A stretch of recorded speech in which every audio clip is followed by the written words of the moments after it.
Bonjour à tout le monde, bienvenue dans cette capsule vidéo qui a pour but de vous donner des conseils pour essayer d'apprendre à modifier une formule mathématique. C'est extrêmement important et utile pour la classe de troisième, de seconde et les classes suivantes derrière.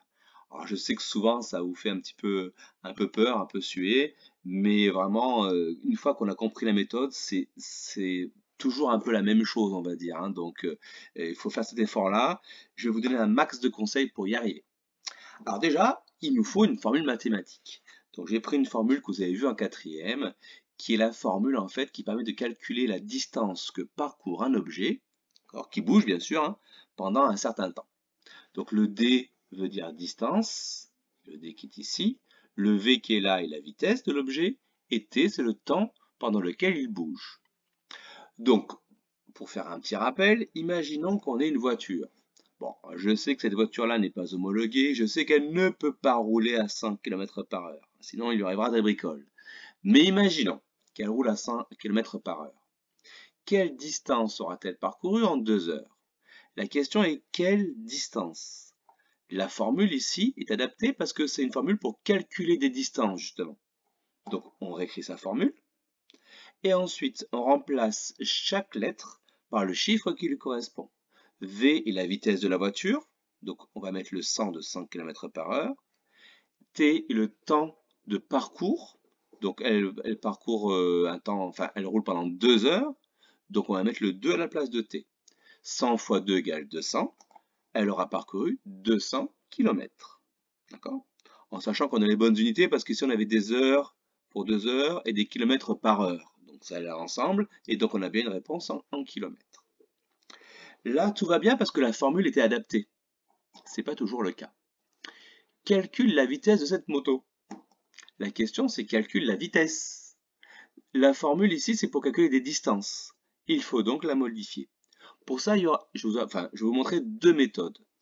La première méthode, c'est la méthode officielle, la méthode qui marche tout le temps, la méthode qu'il faut absolument réussir à comprendre.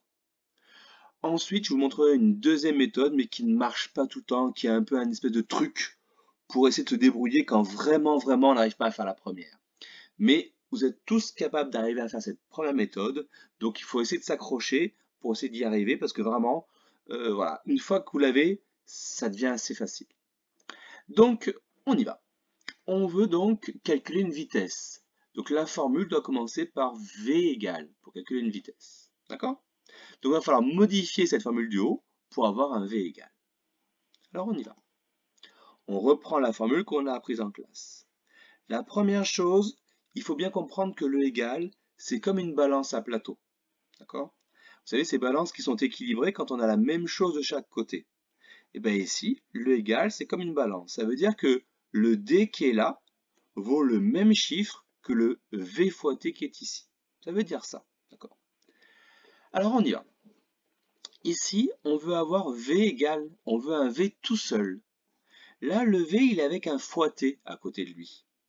Donc, on va se débarrasser du fois T, et pour ça, on va faire l'opposé d'un fois T.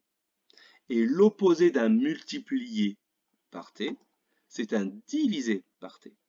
Fois T divisé par T, et ben ça va s'annuler.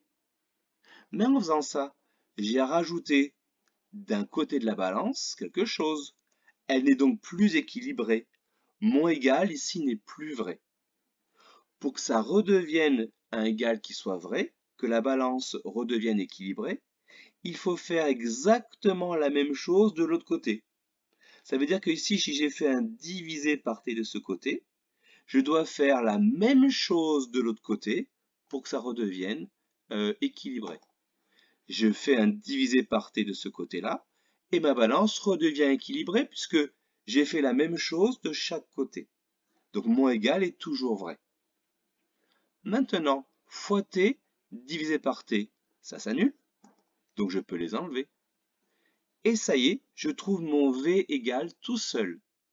Je peux le lire de droite à gauche, mais je peux l'écrire dans l'autre sens, c'est la même chose.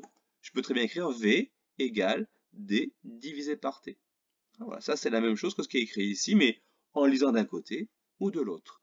J'ai modifié ma formule, Maintenant, il resterait à voir la distance que parcourt la moto et en combien de temps, mettre les chiffres à l'intérieur et calculer. Mais ça, c'est autre chose. On a bien modifié la formule pour répondre à la question. Ça, c'est la méthode qui marche tout le temps, hein. Donc voilà, on cherche à faire l'opposé de quelque chose pour se débarrasser d'une lettre. Pour que le égal reste égal, on fait la même chose de l'autre côté. Et en général, on trouve la réponse. Deuxième méthode. Cette deuxième méthode, sincèrement, elle ne marche pas tout le temps. C'est vraiment un truc. Donc, évitez de l'employer si vous pouvez, sincèrement. Mais bon, pour ceux qui ont vraiment beaucoup de mal, on appelle ça la méthode du triangle magique. Donc, on prend la formule du cours. D'accord? Bon, bah, celle-là, elle est prise par cœur. On trace un triangle à 3 cases. 3 cases parce qu'il y a 3 lettres dans la formule. Le D, le V et le T. Donc, une case par lettre. On remplit le triangle comme quand on lit un livre, du haut vers le bas et de gauche à droite.